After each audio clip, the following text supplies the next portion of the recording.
Selama kita mau mengajak, maka itulah kesuksesan dakwah. Kegagalan dakwah bukan karena orang menolak ajakan kita, tapi karena kita berhenti dakwah. Jadi nu gagal dakwah mah lain baturu diajak nolak. Yang gagal mah kita berhenti ngajak, tak gagal. Jadi kalau bapak ngajak ke 3 kali gagal kali, geus eureun, tah gagal bapak teh.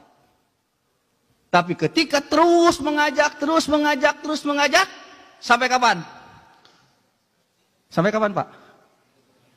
Sampai? Eta. Dakwah mah berhenti bukan berhenti, tapi diberhentikan. Baru berhenti. Diberhentikan oleh Allah orang yang diajaknya, atau diberhentikan kita sebagai orang yang mengajaklah. Itulah dakwah.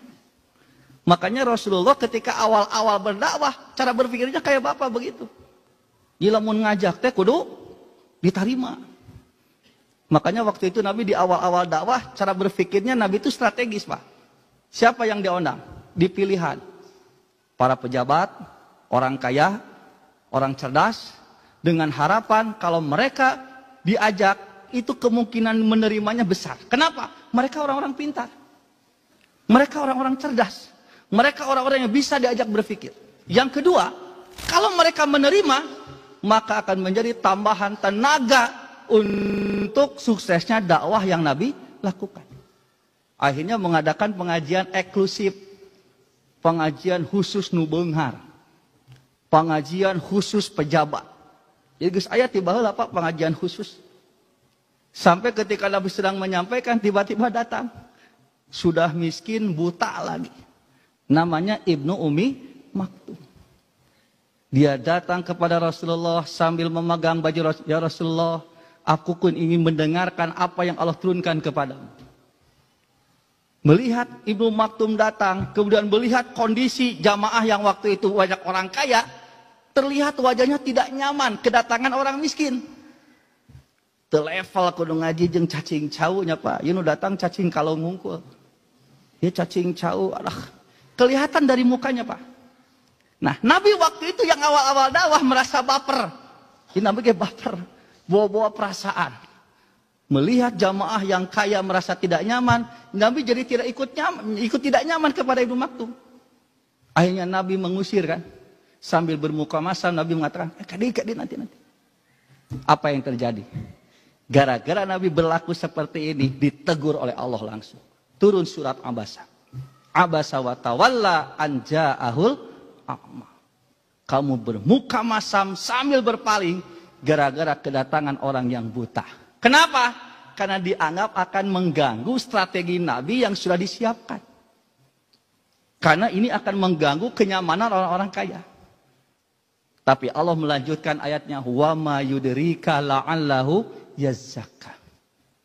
Padahal kamu tidak tahu, bisa jadi orang miskin yang buta ini justru orang yang betul-betul ingin mendapatkan ilmu dari engkau. Tahu Pak. Matak ieu jadi dalil teu meunang ngajakeun pengajian khusus nu baleungharna teu meunang. Klasifikasi ilmu itu berkaitan dengan kemampuan, bukan dari segi status sosial. Nepikeun ka ieu mah khusus ngajina ge nu mobilna Mercy hungkul, anu make angkot teu meunang ngilup. Ini sudah terjadi zaman Nabi, ditegur ku Allah. Sampai oleh Allah disindir Nabi itu. Amma manistagna fa anta lahu tasadda. Kepada orang kaya kamu begitu bersemangat. Diondang kuno beunghar semangat nepikeun ka jadwal anu dicabang, jadwal anu diimah ditinggalkeun. Nah, diondang ku istana. Akhirnya apa? Dibengkalaikan. Wa amma man ja'aka yas'a wa huwa yakhsa fa anta anhu talaha. Tapi ketika ada orang yang bersungguh-sungguh ingin mendapatkan ilmu, tapi karena kondisinya miskin, kondisinya tidak jelas, dalam artian tidak jelas statusnya, talaha, kamu begitu berleha-leha, hare-hare. Oleh Allah ditegur. Artinya apa?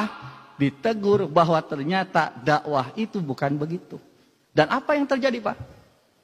Ternyata strategi Nabi yang begitu matang justru ditolak mentah-mentah oleh mereka yang dianggap oleh Nabi orang-orang yang bisa mudah menerima dakwah Nabi. Didinya Nabi daun Pak, stres Nabi itu, aduh, sugan teh muakil, bertanya-tanya kenapa saya mengajak kepada kebaikan ditolak orang. Nabi sampai tidak habis pikir. Lalu Allah berfirman, wa ma 'alaika illa balagul mubin. Ya, tong sedih. Tugas kamu bukan memaksa orang ikut kepada ajakan kamu, tapi tugas kamu hanya menyampaikan yang baik, menjelaskan penjelasan yang jelas, tanpa menghiraukan orang menerima atau tidak.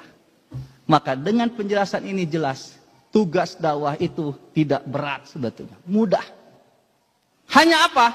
Hanya mau kita menyampaikan, mau tidak kita menyampaikan, mau tidak kita mengajak. Kalau kita mau mengajak, mau menyampaikan, maka dakwah sukses. Tapi kalau kita tidak mau melakukan, banyak kehati-hatian, banyak ragu-ragu, jangan kaget kalau kemudian dakwah itu gagal.